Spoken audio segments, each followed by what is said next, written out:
Bismillahirrahmanirrahim.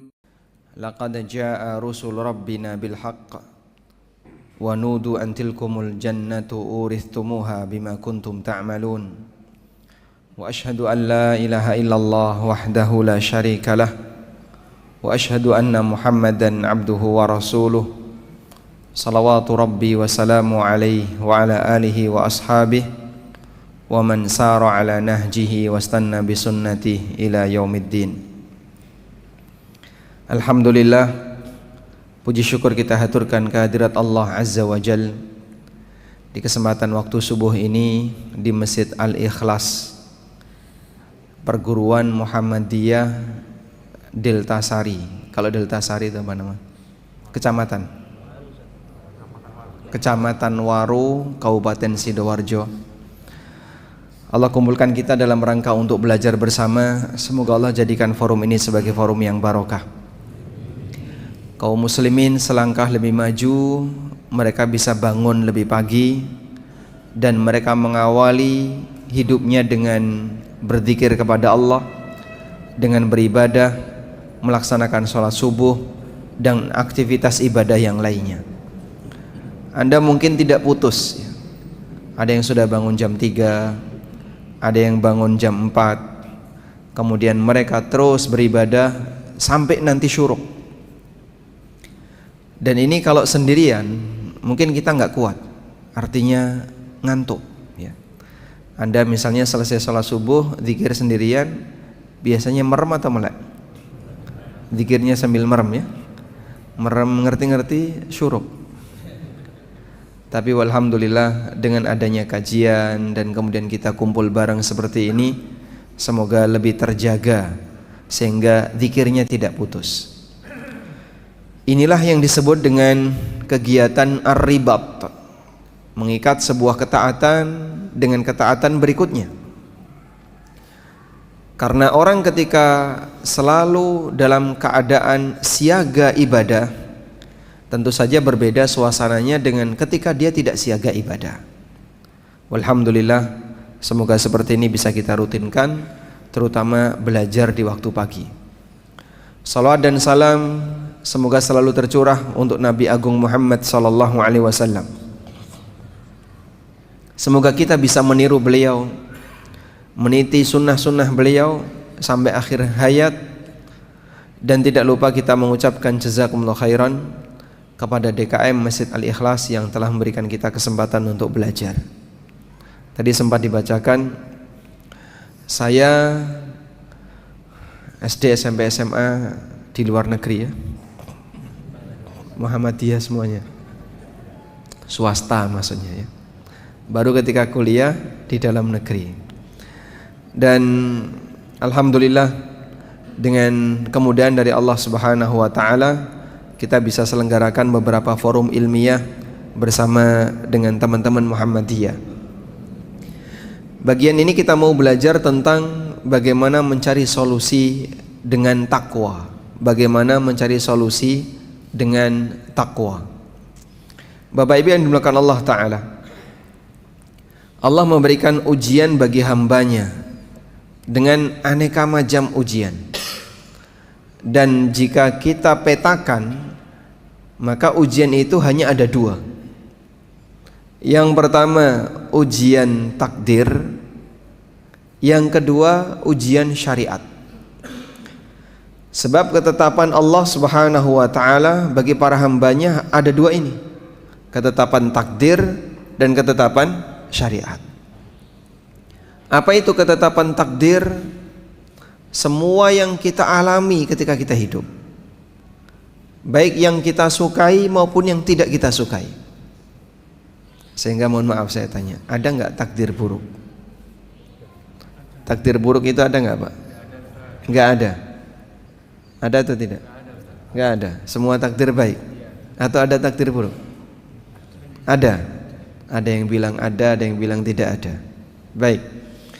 Nabi SAW mengatakan dalam hadis Jibril, yang mungkin Bapak Ibu sudah hafal ya, ketika beliau ditanya oleh Jibril, akhbirni anil iman, jelaskan kepadaku tentang apa itu iman. Lalu Nabi SAW menyebutkan 6 rukun iman.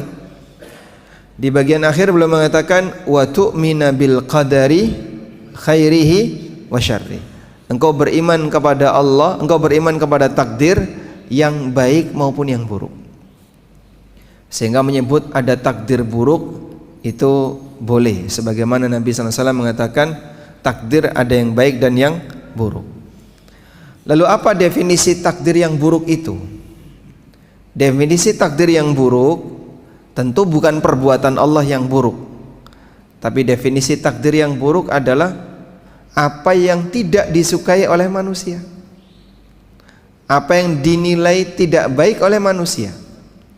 Misalnya sakit, orang mengalami kemiskinan, kecelakaan, dan seterusnya.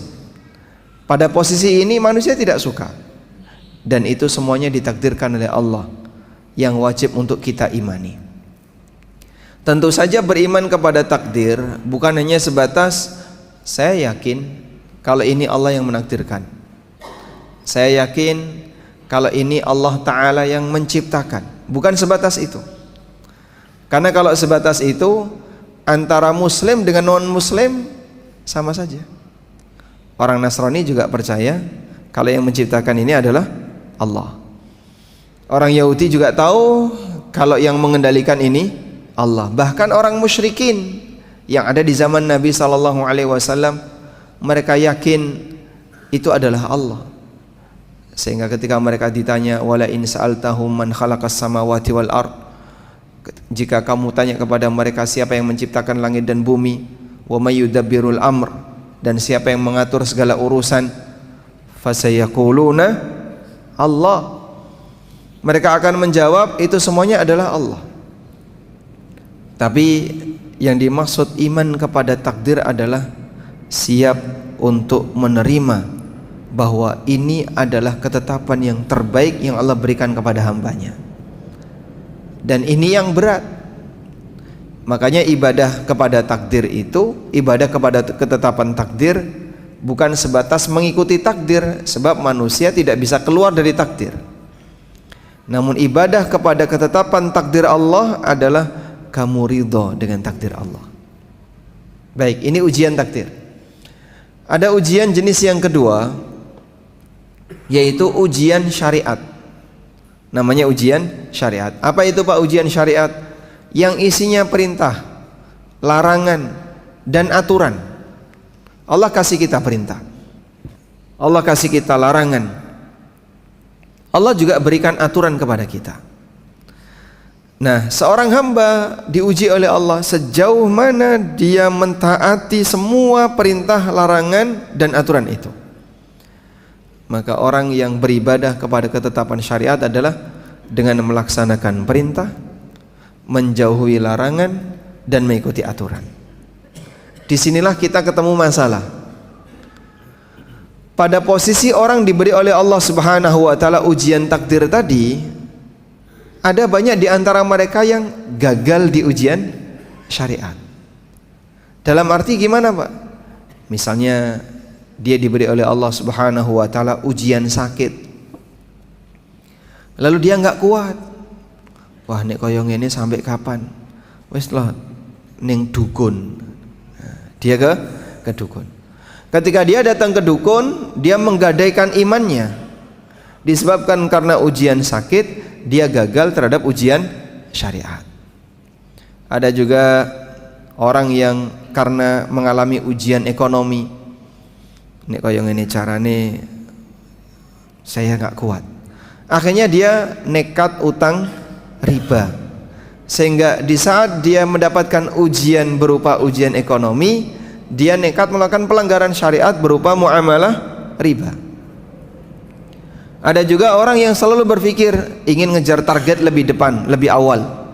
Gimana caranya biar punya rumah lebih cepat, biar punya kendaraan lebih cepat. Akhirnya nekat apa? KPR dan leasing. Di situ ada kondisi dunia yang membuat dia tidak sabar, akhirnya dia melanggar aturan syariat. Makanya ketika kita berbicara tentang takwa dan solusi, Itu berkaitan dengan orang punya masalah dari sisi takdir, punya masalah dari sisi hidupnya, tapi dia mengambil solusi, tetap berusaha untuk berada di atas jalan yang lurus, berada di atas rel. Nanti Allah kasih solusi yang terbaik. Dan itu Allah tegaskan dalam Al-Quran, wa may yattaqillaha yaj'al lahu makhraja wa yarzuqhu min haitsu la yahtasib.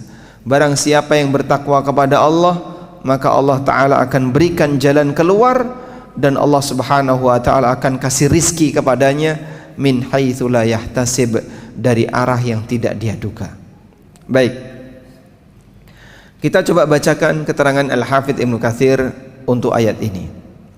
Bapak Ibu yang dimuliakan Allah Subhanahu wa Ta'ala, ayat yang menjadi dasar kita dalam kajian ini disebutkan oleh Allah di surat At-Talaq ayat yang kedua, yang sebenarnya dari sisi tekstual ayat ini membahas tentang masalah perceraian.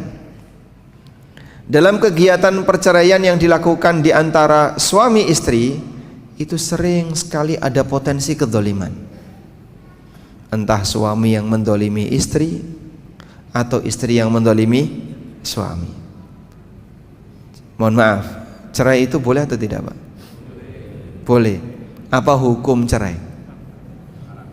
Haram atau makruh atau mubah, sunnah atau wajib? Apa hukum cerai? Mubah. Hukum asal cerai makruh. Kenapa makruh? Itu yang dibanggakan oleh iblis. Dalam hadis riwayat Muslim, Nabi SAW pernah mengatakan, inna iblisa wada'a arsyahu 'alal ma'. Iblis menaruh istananya, singgasananya di atas air, di atas laut. Fa ba'atha sarayahu, kemudian dia mengirim pasukan-pasukannya untuk menggoda manusia. Lalu mereka datang menghadap untuk lapor. Jadi walaupun iblis, tapi dia punya SOP ya, bagaimana teknis untuk menggoda manusia. Satu demi satu setan lapor. Terus ditanya sama iblis, apa yang sudah kamu lakukan? Aku sudah berhasil menggoda orang untuk minum khamr, aku berhasil menggoda orang untuk berbuat A, berbuat B. Iblis selalu bilang biasa saja, biasa saja, biasa saja. Sampai ada salah satu setan yang mengatakan, tidaklah aku tinggalkan fulan illa farraqtu bainahu wa baina zaujati. Ketika aku tinggalkan dia, aku telah berhasil memisahkan antara dia dengan istrinya. Lalu dia didekatkan ke iblis. Kemudian iblis mengatakan, nikma anta, kau adalah setan berprestasi. Masya Allah. Sebaik-baik setan adalah kamu. Nah, jamaah yang dimuliakan Allah, iblis begitu bangga ketika ada di antara pasukannya yang berhasil membuat suami istri bercerai. Walaupun bercerai bukan sesuatu yang haram, bahkan Nabi SAW sendiri pernah melakukannya. Siapa nama wanita yang pernah diceraikan Rasulullah SAW? Di antaranya adalah Hafsah bintu Umar bin Khattab radhiyallahu anhu. Tapi Jibril meminta kepada Rasulullah SAW untuk merujuk Hafsah dengan alasan fa innaha kana sawwamah qawwamah. Hafsah itu wanita yang rajin puasa dan rajin qiyamul lail. Baik. Nah, dalam prakteknya ketika orang melakukan perceraian ini, ternyata terkadang ada tindak kezaliman, sehingga syariat membolehkan tapi diatur.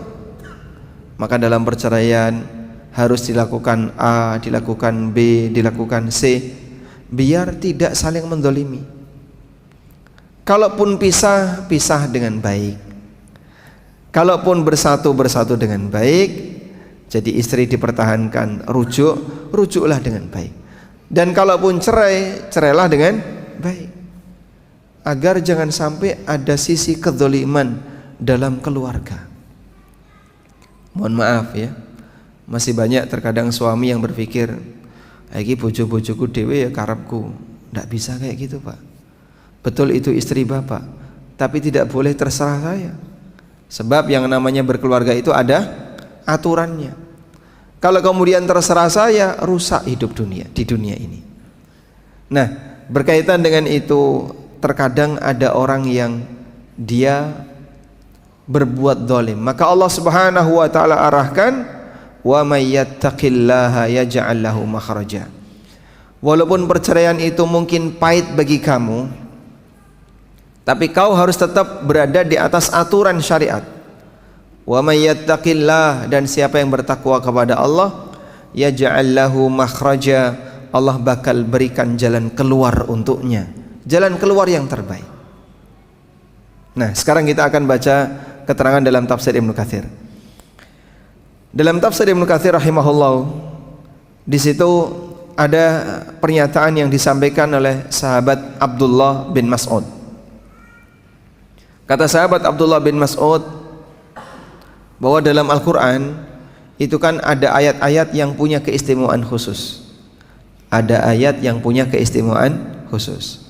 Kata beliau, ajma'u ayatin fil Quran, ayat yang paling menggabungkan semua aturan dalam Al-Quran itu adalah firman Allah, innallaha ya'muru bil adli wal ihsan wa ita'i dzil qurba wa yanha 'anil fahsya'i wal munkari wal baghi. Itu ayat yang paling ajma', merangkum semuanya.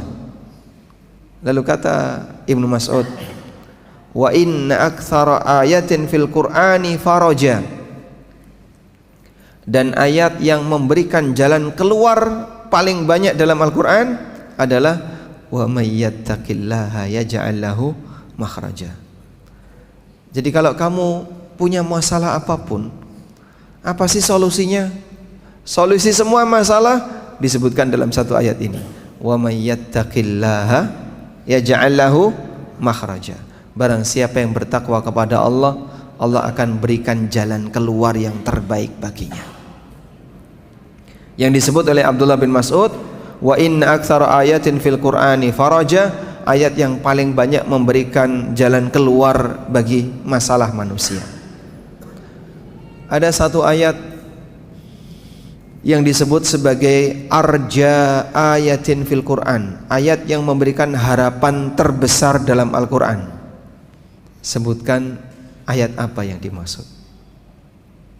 Dapat hadiah. Gimana kalimatnya? Yang disebut sebagai arja ayatin fil Quran, ayat yang memberikan harapan terbesar dalam Al-Quran. Inna ma'al usri yusra. Ada yang lain? Ada yang baik. Sebagian ulama mengatakan arja ayatin fil Quran adalah firman Allah di surat Ad-Duha, wala saufa yu'tika rabbuka fatarda.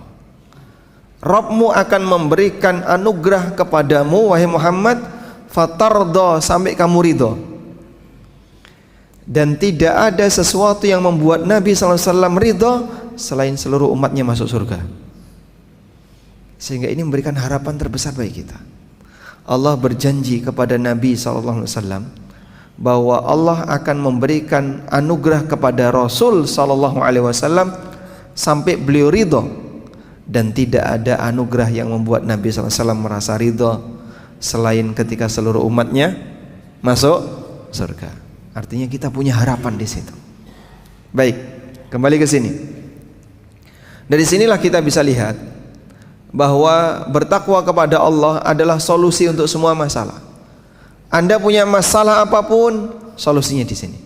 Allah Subhanahu wa taala memberikan janji, siapa yang bertakwa kepadanya, Allah Subhanahu wa taala akan memberikan jalan keluar untuknya.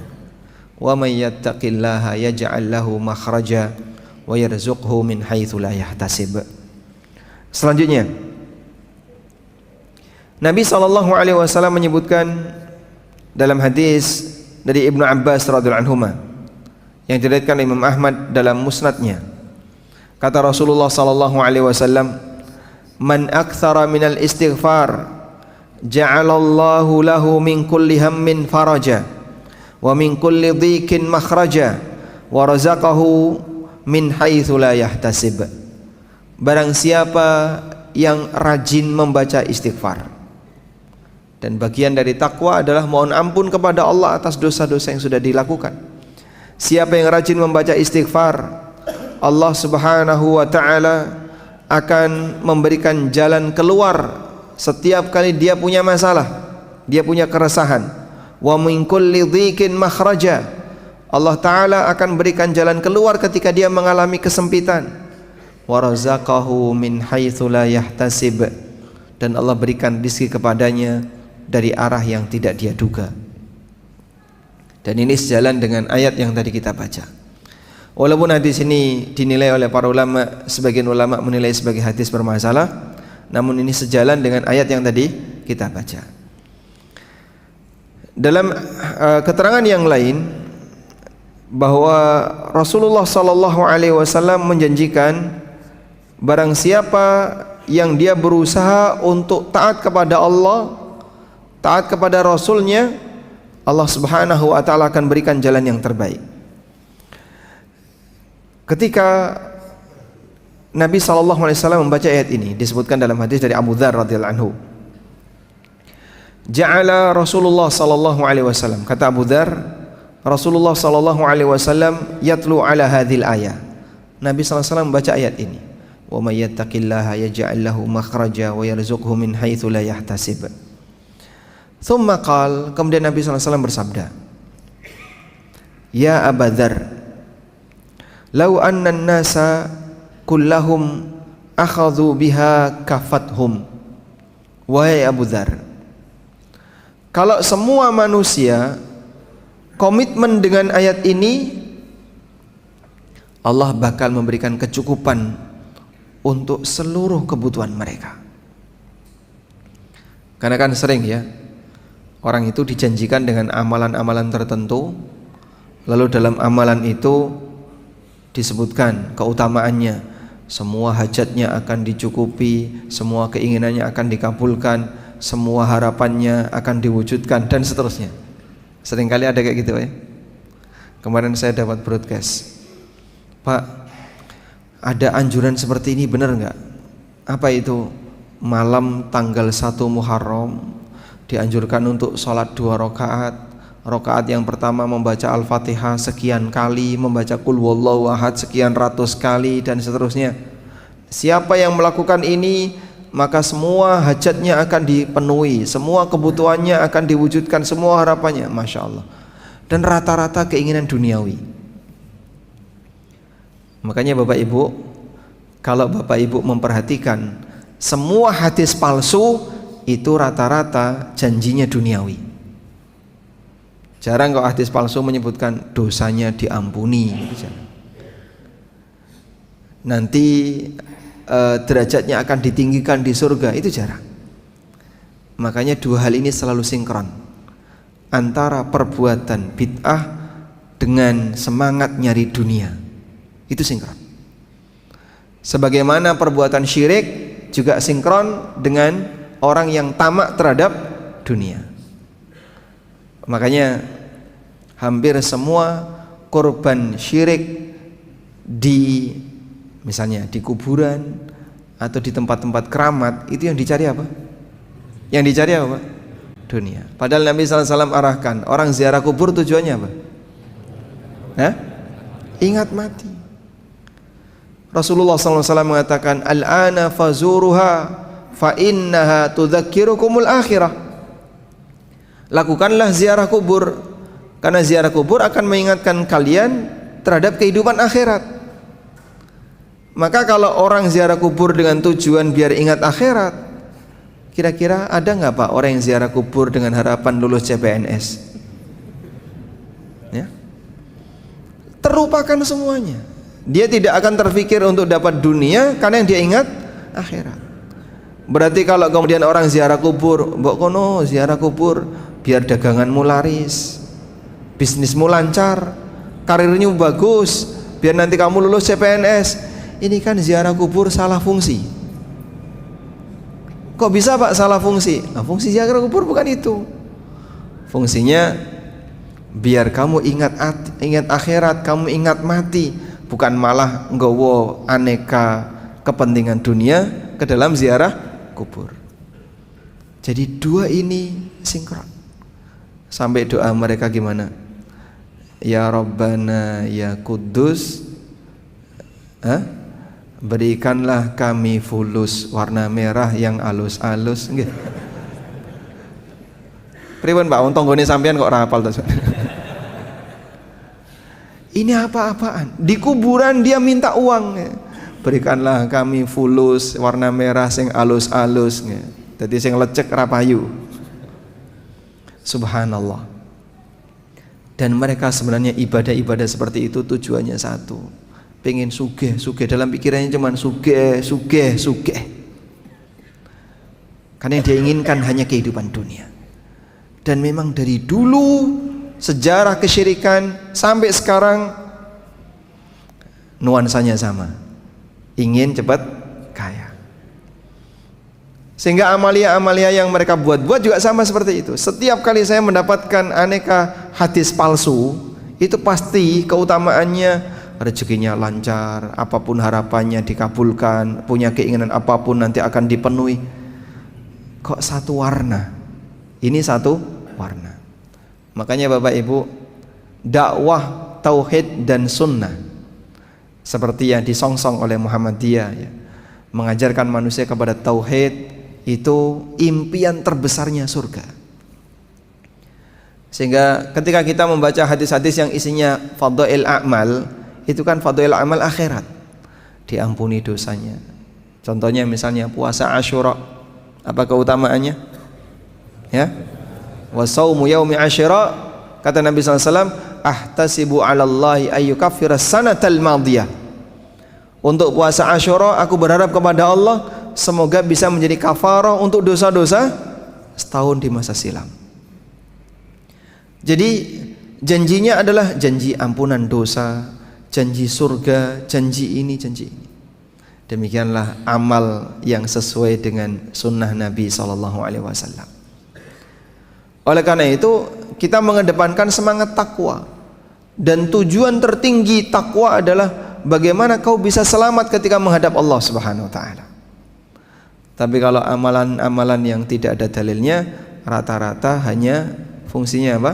Untuk memotivasi orang nyari dunia. Jadi dibuat harapan pendek, harapan jarak dekat, harapan jarak jauh, harapan yang tertinggi tidak disebutkan di situ. Padahal mohon maaf, ketika itu adalah hadis palsu, berarti sebenarnya harapan itu ada nggak Pak? Zong, harapan kosong. Sampai pun orang musyrikin itu juga punya harapan. Makanya Allah Subhanahu wa taala menggambarkan amalnya orang kafir itu seperti apa? Karamadin ishtaddat bihirrih, seperti ramad. Tahu ramad? Abu. Seperti abu. Amalan orang musyrikin, orang kafir itu seperti abu yang ditiup angin kenceng fi yaumin asif, di musim kering. Abu Pak, kalau kena air itu gumpal. Tapi kalau garing pripun Pak? Awu kalau kering gimana Pak? Hah? Begitu Anda lempar ke atas, terbang, ditiup angin kenceng. Saya mau ngambil satu, nggak bisa. Demikianlah gambaran yang diberikan oleh Allah Subhanahu wa taala amalan orang kafir. Dalam ayat yang lain Allah menggambarkan seperti fata morgana,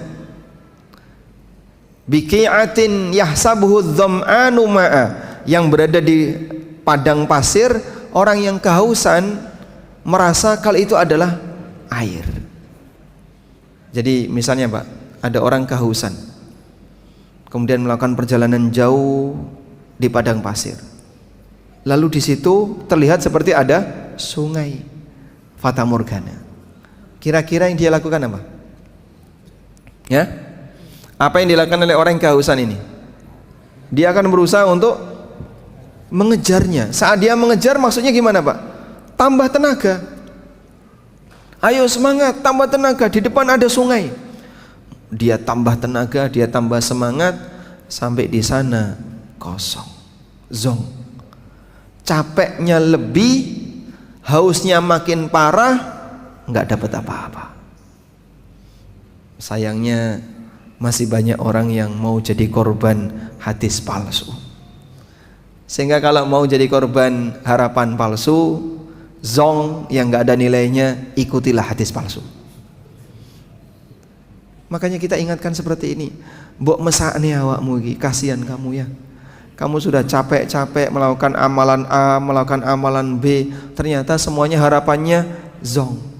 Ya Allah, katanya dulu siapa yang beramal A, beramal B akan dapat ini, dapat ini. Mana kok nggak ada? Saya ngomong ngono sapa? Ini ada hadisnya. Wong palsu ngono kok mbok percaya? Apakah nabiku pernah menyampaikan seperti itu? Tidak ada. Makanya fadhail amal silahkan, tapi fadhail amal jangan yang palsu. Itu zong. Karena jelas palsu itu kok kosong. Sehingga kadang kan orang beralasan, loh katanya boleh mengamalkan hadis dhaif dalam fadhail amal. Ini bukan sebatas dhaif, ini palsu. Dhaif itu ringan, masih ada peluang sahih. Misalnya ulama A menilai sahih, ulama B menilai dhaif. Ulama A menilai sahih, ulama B menilai dhaif misalnya. Kan masih ada sisi khilaf. Contohnya Pak, keutamaan sholat syuruk. Ada yang mengatakan hadisnya dhaif jiddan, dan ada yang mengatakan hadisnya hasan. Ada beda pendapat dalam masalah ini. Itu yang dhaif. Sehingga kalau kita mengamalkan itu, bolehlah disebut ini melakukan fadhail amal, walaupun landasannya hadis yang dianggap dhaif oleh sebagian ulama, tapi yang ini menilai apa? Hasan. Masih ada peluang harapan. Apa keutamaannya salat syuruk? Mendapatkan pahala haji dan umrah. Kita melakukan itu, selesai sholat subuh, kita nggak keluar dari masjid, kita bertahan sampai kemudian terbit matahari, lalu kita sholat dengan harapan dapat pahala haji dan umrah. Sampai di akhirat harapan itu masih terbawa, dikasih walhamdulillah. Kalaupun tidak ada, sholat syuruk itu duha pertama. Sholat syuruk itu duha pertama, sehingga yang bersangkutan tetap mendapatkan keutamaan sholat duha. Baik, seperti inilah landasan takwa ketika orang beramal kepada Allah. Dia membatasi diri, bagaimana dia beramal sesuai dengan panduan yang ada, dan harapan terbesarnya adalah cita-cita puncak bahagia di surga. Nah, demikian pula ketika seorang hamba dia sedang punya masalah dunia, maka dia diajarkan takwa. Takwa itu gimana? Kue kudu sabar. Sabar maksudnya gimana Pak? Ojo sampai ngelakoni perbuatan yang mengundang murka Allah. Contohnya Pak, nah orang kalau nggak sabar, mohon maaf, pelariannya berbuat maksiat. Makanya Allah ingatkan dalam Al-Quran. Ini waktunya sudah selesai. Yang bel, ya sudah selesai atau belum? Belum. Nanti tolong diingatkan ya.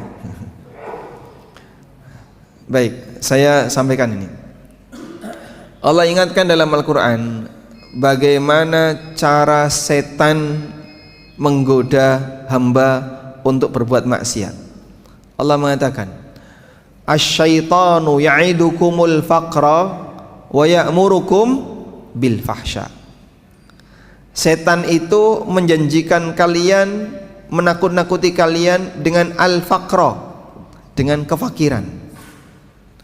Fakir itu apa sih Pak? Fakir itu artinya butuh. Al-faqru sama dengan al-hajah. Al-faqru sama dengan apa? Al-hajah. Maka fakir itu sama dengan butuh. Sehingga orang yang fakir itu orang yang selalu merasa butuh. Wes sugih tapi kok saya gelem, saya doyan duwite wong liya. Itu hakikatnya apa? Fakir. Kowe iki pejabat, gajimu gede, tapi duitnya wong kok sek pok cukup. Berarti hakikatnya dia apa? Fakir. Tidak ada manusia yang lebih fakir dibandingkan orang yang sampai mengambil harta orang lain yang bukan haknya. Itu manusia yang fakir. Baik. Allah mengatakan, "Asyaitanu ya'idukumul faqra." Setan menakut-nakuti kalian dengan perasaan dibuat merasa butuh. Kalau nggak kayak gini nanti gimana ya? Kalau nggak kayak gini nanti gimana? Itu kan peluang bagus. Kalau aku nggak ambil, nanti aku makan apa? Lah biasanya makan apa? Nasi, ya makan nasi. Iki engko nek aku ora cukup ora oleh nyambut gawe kaya ngene kok bojoku mangan apa? Nah, biasanya mangan apa? Ya mangan sego, ya dipakani sego. Baik. Tapi banyak orang yang ditakuti setan seperti itu. Sehingga dia merasa ketakutan dengan suasana butuh-butuh tadi. Kalau manusia sudah pada posisi ketakutan, gampang digoda setan untuk berbuat al-fahsya wa ya'murukum bil fahsya. Maka mudah bagi setan untuk mengajarkan manusia berbuat kekejian. Ini berlaku dalam semua hal jamaah. Contoh misalnya, kayak tadi ya, butuh rumah.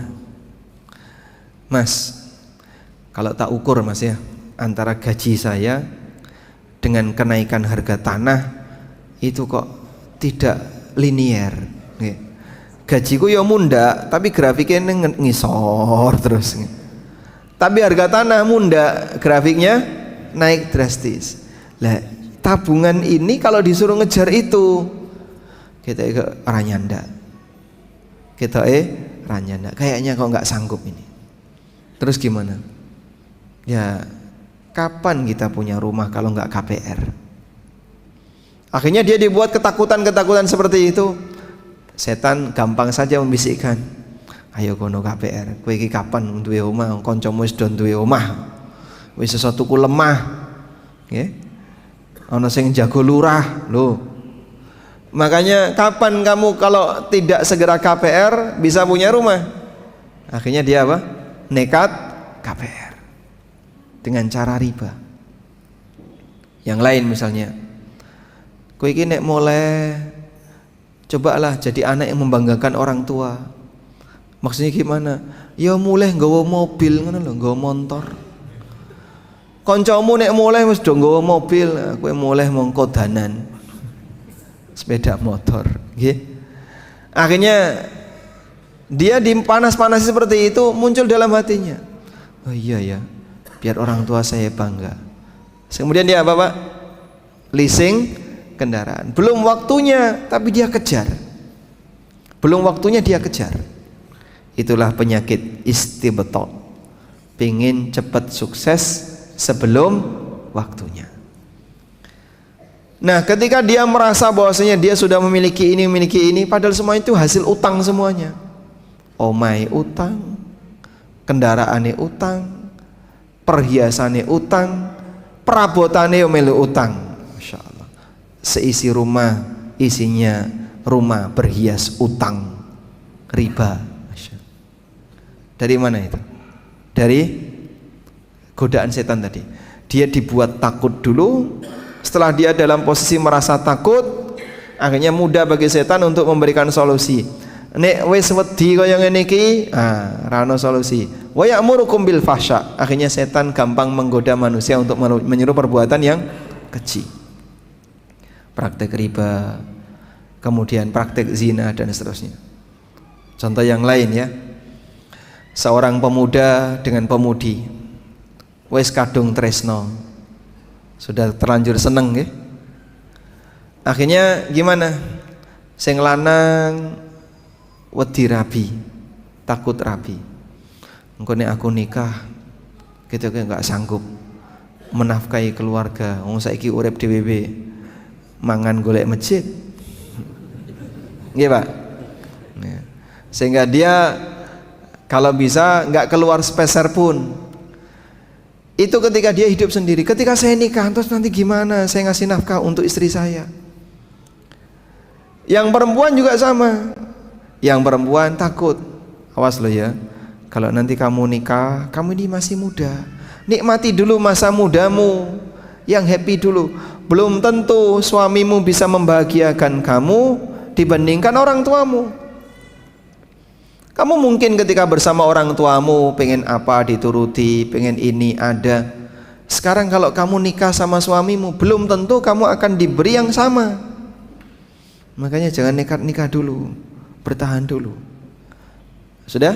Yang laki-laki takut nikah karena nggak berani memberi nafkah, yang perempuan takut nikah karena khawatir tidak bisa bahagia. Wong wedok niku nggak mau nikah kan karena ini, Pak. Sehingga seolah-olah pernikahan itu akan mempertaruhkan kebahagiaannya. Kalau saya nikah nggak ada jaminan saya bahagia. Akhirnya gimana? Dia takut nikah. Podo-podo wedi nikah, wes kadung jatuh cinta. Sudah terlanjur jatuh cinta, takut nikah. Akhirnya apa? Zina. Gampang bagi setan untuk menggoda dia kepada perbuatan al-fahsya. Ini terjadi pada semuanya. Ada orang misalnya punya peluang, Pak, itu udah diambil, itu kan haram. Ya serapopo Pak, mong saedik. Sampean kan butuh toh Pak. Engkau mulai iso membahagiakan istri, membahagiakan anak-anak dengan uang itu. Kalaupun Bapak tidak ambil, uang haram itu akan lari ke tempat orang lain. Sama saja. Nah terus, ya diambil Pak. Pertimbangan batin seperti itu. Dia dibuat merasa butuh dulu dengan uang itu, akhirnya dia ambil, padahal itu uang haram. Dan masih banyak yang lainnya. Makanya ujiannya di sini jamaah. Siapa yang berani melawan rasa takutnya, maka dia akan bisa bertahan sebagai hamba yang bertakwa. Karena itulah lelaki yang sejati, mukmin yang sejati, ketika dia mendapatkan godaan berupa rasa takut tadi, dia pasrahkan dirinya kepada Allah. Aku tawakal kepada Allah dan aku bertahan untuk tetap bertakwa kepada Allah. Lalu Allah kasih solusi yang terbaik. Karena itu coba Bapak lihat ya, kan ada banyak orang yang melakukan olahraga untuk membangunkan adrenalin, Pak ya. Iya. Apa contohnya, Pak? Terjun payung. Terus apa lagi? Sepedaan ranggo setir. Apalagi? Pripun? Selorotan atau main di laut, diving, itu semuanya adalah olahraga yang memicu adrenalin. Ya. Bagi mereka yang merasa aku nggak takut, dia akan berusaha untuk mencari olahraga yang memicu adrenalin. Ngata nih Pak, orang senang dengan itu. Saya nggak takut, saya siap untuk menghadapi resiko. Loh, dia nggak takut seperti ini, coba dikasih tantangan. Ini nggak boleh loh ya. Nah nanti kalau ini nggak boleh gimana hidup saya? Loh, nyatanya kok ya wedi ngono kok.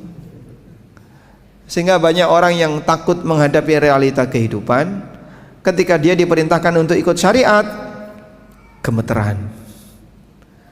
Berarti sebenarnya dia manusia yang tidak punya nyali. Maka manusia pemberani yang sejatinya adalah mereka yang bertakwa.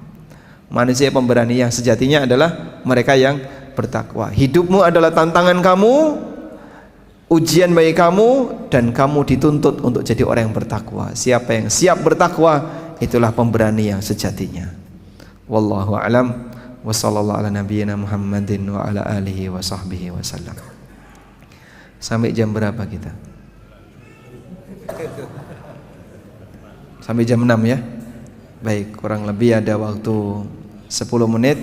Barangkali jamaah ada yang mau menyampaikan sesuatu, kami persilakan. Tidak ada? Walhamdulillah.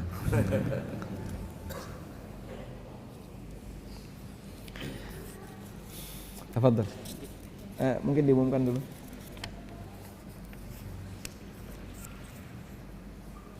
Mungkin ada yang mencatat untuk pertanyaan, bisa dititipkan ke kami. Tanya langsung Ustaz, boleh. Tanya langsung boleh Ustaz. Tafadhol. Ini kembali ke panitia, Pak.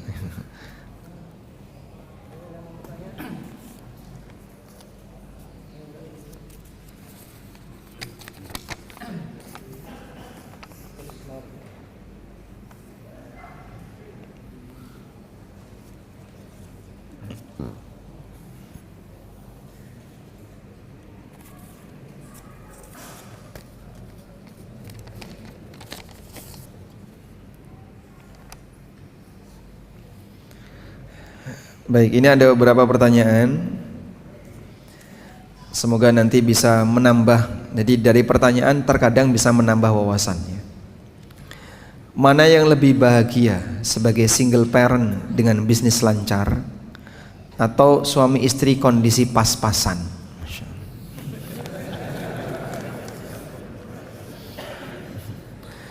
Ini kira-kira yang tanyakan ibu-ibu ya. Sekarang dia sebagai single parent, tapi usahanya lancar, baik-baik saja, dia tidak disibukkan dengan melayani suami. Ya mungkin saat ini dia sendirian, hanya bersama anak-anak. Atau nanti dia menikah, tapi dengan menikah bisa jadi sebagian pendapatannya dijuguk suaminya, diambil oleh suaminya. Mana yang lebih bahagia? Kalau masalah lebih bahagia, ya tentu beda-beda antara satu orang dengan orang lain. Ada sebagian orang yang dia lebih menikmati karir bisnis, sehingga kalau dalam urusan bisnis itu dia bahagia sampai lama nggak nikah-nikah, jomblo, wah, sampai usia 40 tahun itu kok kenapa nggak nikah-nikah? Dia lebih menikmati bisnisnya daripada berkeluarga, maka dia nggak mau nikah. Cukup banyak orang seperti itu. Ada juga orang yang dia lebih menikmati ketika berkeluarga, bisa bahagia dengan pasangan, bisa bahagia dengan anak keturunan, dia bahagia dengan keluarga.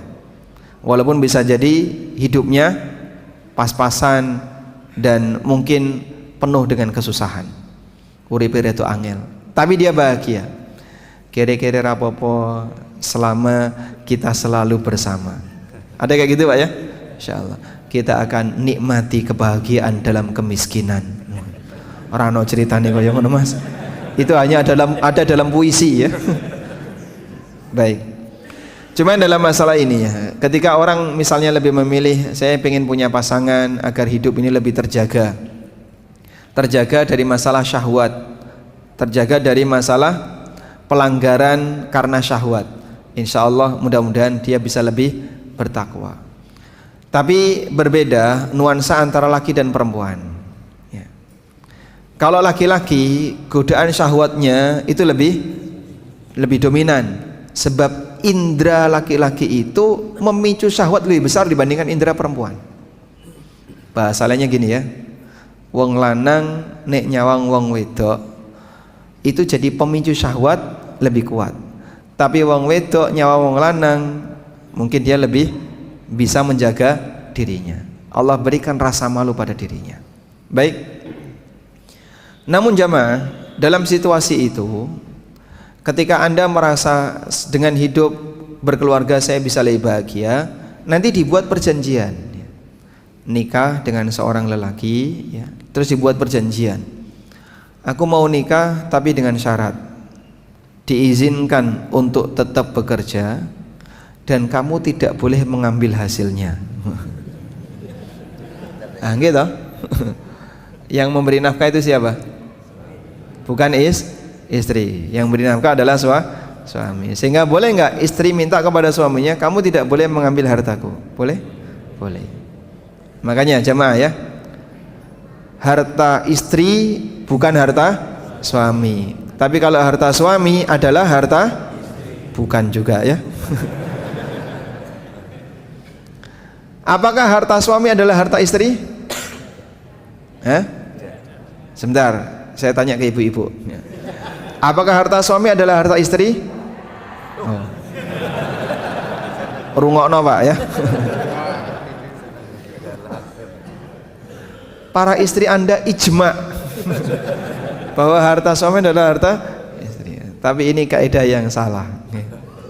Yang benar gimana? Harta suami adalah harta suami, harta istri adalah harta istri. Istri berhak dari harta suami hanya senilai kewajiban nafkah. Lebih dari itu bukan harta istri. Alhamdulillah. Alhamdulillah kurang seru Pak.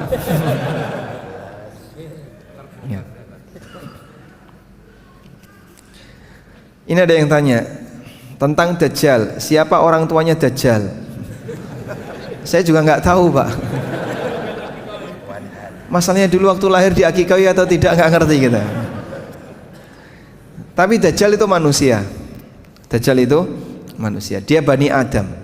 Dan Allah kuasa untuk menciptakan Bani Adam dengan kondisi yang beragam. Ya'juj dan Ma'juj itu gimana sih Pak? Katanya dia Bani Adam. Iya, dia Bani Adam. Lho apa iso urip Pak? Di dalam tembok, di balik tembok yang tidak kena sinar matahari, di dalam gua. Dan mereka bisa berkembang dalam waktu yang lama, beranak pinak, jumlahnya banyak sekali. Jadi Nabi Isa alaihissalam bersama Imam Mahdi itu berhasil mengalahkan Yahudi, berhasil mengalahkan Dajjal. Tapi pasukan yang hebat ini tidak mampu mengalahkan, tidak mampu melawan Ya'juj dan Ma'juj. Makanya diminta untuk mengasingkan diri. Jangan dilawan Ya'juj dan Ma'juj, itu pasti kalah mereka. Sehingga Allah perintahkan kepada Nabi Isa untuk apa? Mengungsi bersama kaum muslimin dan diamankan di sebuah puncak gunung, dijaga oleh Allah. Ya'juj dan Ma'juj baru dikeluarkan oleh Allah setelah itu dalam jumlah yang sangat banyak, sehingga pasukan yang berhasil mengalahkan Yahudi yang sekarang jadi PR sedunia, semua muslim sedunia melawan Yahudi nggak berhasil, besok akan dikalahkan oleh pasukannya Nabi Isa bersama Imam Mahdi. Itu tidak mampu untuk melawan Ya'juj dan Ma'juj. Nah terus gimana itu Pak Ya'juj dan Ma'juj? Wallahu alam.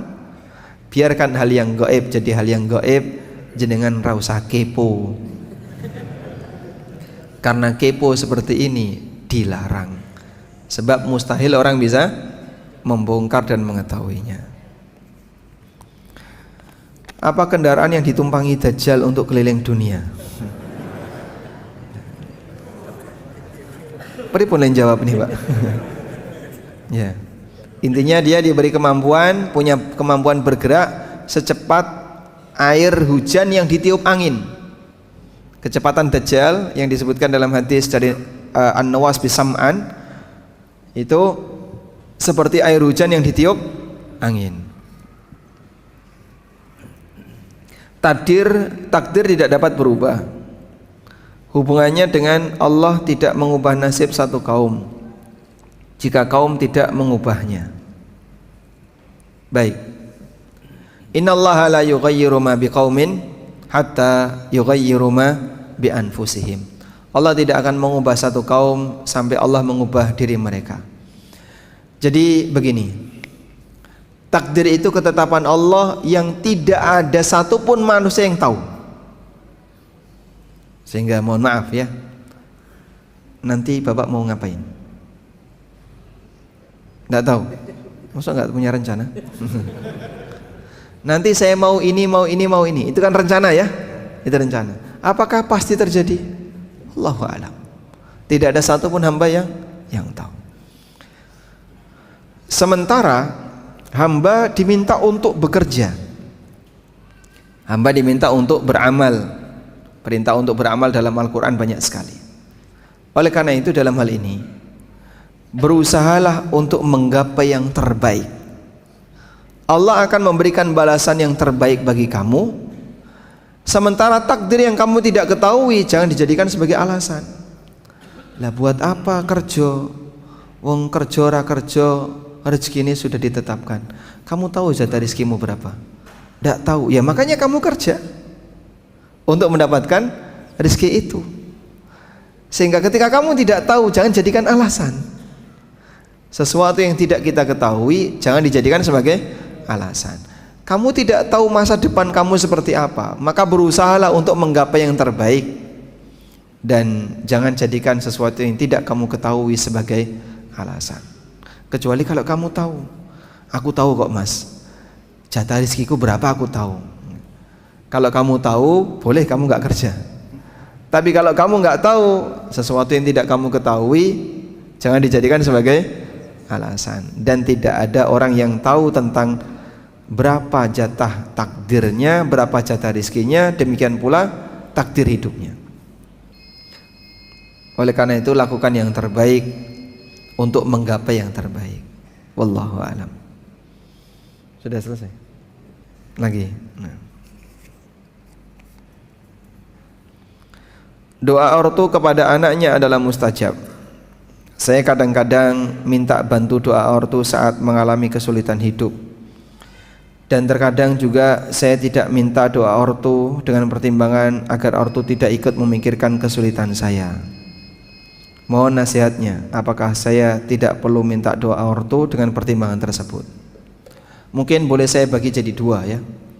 Ada harapan, ada masalah. Ya? Kalau Anda punya harapan, silahkan minta doa ke ortu. Ma, ini mau ada proyek, ya. Tolong dongakno muga-muga berhasil. Nah itu ada harapan. Sudah? Ortu tidak akan kepikiran dengan adanya harapan itu, sehingga beliau bahkan bisa jadi bangga. Alhamdulillah ono proyek, alhamdulillah rezeki anakku ada yang baru, dan seterusnya. Terus dibantu dengan doa ortu.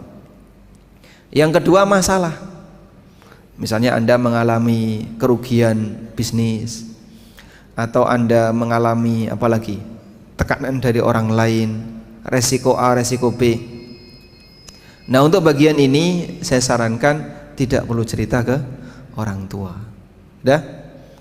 Ketika Anda cerita ke orang tua, Anda berbagi kesedihan dengan mereka, sehingga orang tua ikut kepikiran. Maka daripada orang tua ikut kepikiran dan itu pun belum tentu masalah Anda selesai, lebih baik Anda tahan masalah itu hanya untuk diri Anda saja, tidak perlu Anda ceritakan ke orang lain. Silakan mengadu kepada Allah. Biarkan orang itu tetap tenang dengan kondisi mereka.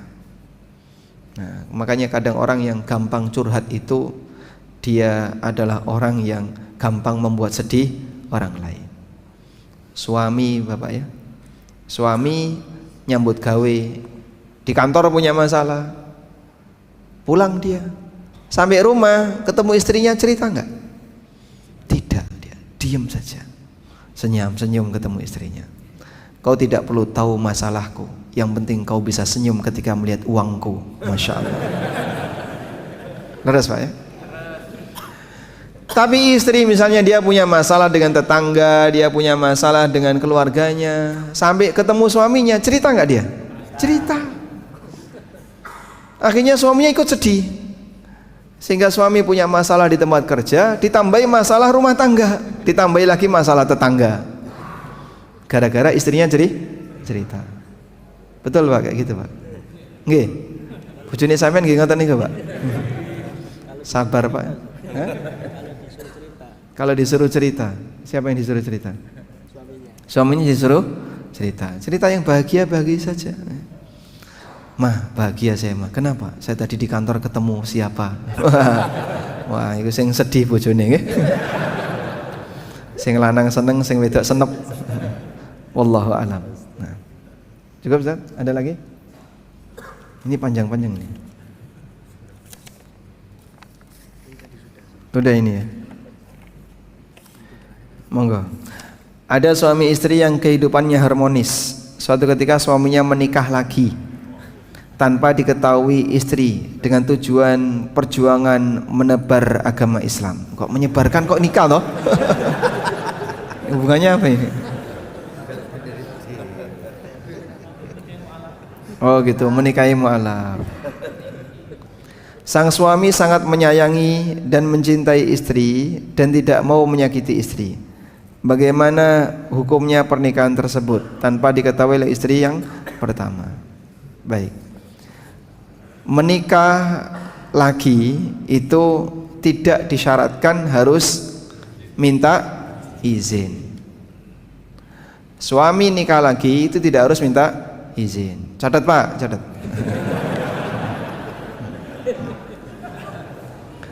Pertanyaannya, apakah perlu minta maaf? Lebih baik mana, minta izin dan minta maaf? Hah? Lebih baik mana pak? Kenapa minta maaf nggak salah kok? Suami nikah lagi itu salah nggak pak? Tidak, sehingga kan tidak perlu minta maaf. Maka nikah lagi tidak perlu izin dan tidak perlu minta maaf. Setuju pak? Setuju. Ini teori pak ya. Yang saya sampaikan ini teori. Meskipun kenyataannya Anda takut istri. Baik. Tapi pada intinya dalam posisi seperti yang ditanyakan tadi, bagaimana hukum pernikahannya. Kalau Anda tanya hukum pernikahan, statusnya sah, hukumnya boleh, sebab seorang lelaki diizinkan oleh Allah untuk poligami.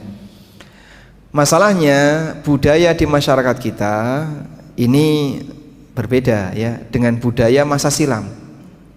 Mungkin yang pernah hidup di tahun 60-an, bahkan di tahun 50-an, punya istri lebih dari satu itu biasa. Sehingga mereka disebut generasi baby bombers. Anake oke, walaupun uripe rekoso, pas-pasan. Tapi anaknya banyak. Sehingga orang-orang tua kita dulu kan, bapak ini istrinya 3, istrinya 2. Jadi rata-rata istri 2, istri 3 itu biasa.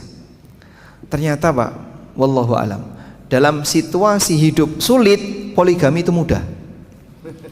Dalam situasi hidup mudah poligami sulit.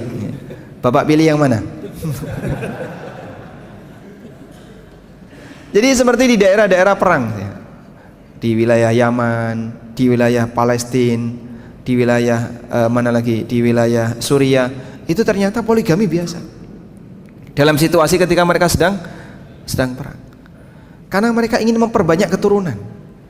Sehingga di saat banyak nyawa yang hilang, Allah munculkan lebih banyak lagi dengan adanya banyak keturunan. Ya. Tapi ini tidak berlaku di negara kita ya. Dulu pernah situasi seperti itu terjadi. Gimana Pak? Balik ke zaman dulu Pak? Zaman penjajahan. Mudah-mudahan Allah kasih kita rasa aman yang baik. Dan intinya dalam hal ini, bagi para ibu-ibu, kalaupun suaminya nikah lagi, Anda mendapatkan ujian untuk bertakwa kepada Allah ya. Bertakwanya gimana? Jangan gugat cerai. Karena gugat cerai dengan alasan suami nikah lagi, itu tidak boleh. Wallahu alam. Baik, demikian yang bisa kita sampaikan. Semoga bermanfaat. Ini ada beberapa hadiah ya. Nah, ada yang mau buku ini? Mau? Angkat tangan dulu. Nah, pertanyaannya, siapa di antara bapak-bapak yang tidak dapat warisan sama sekali dari orang tuanya? Saya Pak. 1, 2, banyak ya? Masya Allah. Sabar Pak ya.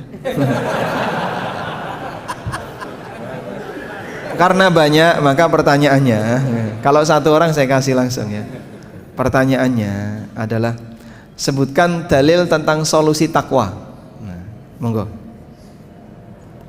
Dalil tentang solusi takwa. Nah, silakan.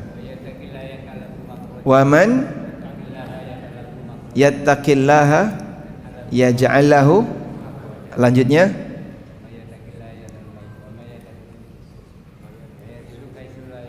wa yarzuqhu min haitsu la yahtasib. Tadi nggak dapat warisan. Masya Allah. Nah, ini sebagai pengganti warisannya. Nah, lanjut ya. Coba jamaah yang saya kasih mana ya? Ini nih. ASN. Ada ASN? Warawani ngaku. Hah? ASN 1, 2 ya. Ada 2 ASN? Ada berapa? Cuman 2, Masya Allah. Pengusaha semua ini ya. Baik, dari 2 ASN ini yang anaknya paling banyak mana? Berapa? 2 juga. Pinten Pak? 3 dapat hadiah. Masya Allah. Sampean kalah jumlah. Berikutnya. Yang dari paling jauh, Kepanjen, pundi?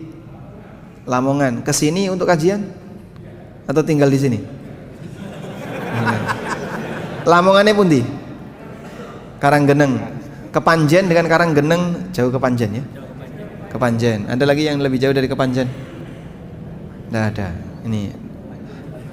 Hah? Buku yang lain? Buat yang lain. Oh baik, yang dari Karanggeneng dapat. Lanjut ya. Buku ilmu waris, insya Allah nanti ada workshop waris planning ya. Membahas buku ini bagaimana cara yang tepat merencanakan warisan. Pertanyaannya, ibu-ibu bisa jawab nggak? Bisa, pakai apa kalian jawab? Nah, atau nanti angkat tangan saja, biar nanti panitia yang menentukan ya. Pertanyaannya gampang untuk ibu-ibu. Siapa di antara ibu-ibu yang anaknya paling banyak?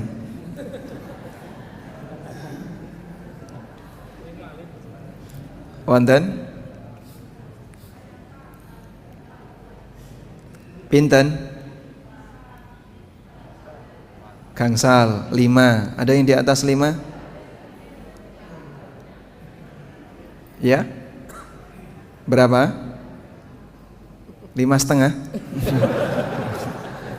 Nanti kasihkan yang anaknya paling banyak, entah 5 atau berapa tadi. Nah, baik, ini ya.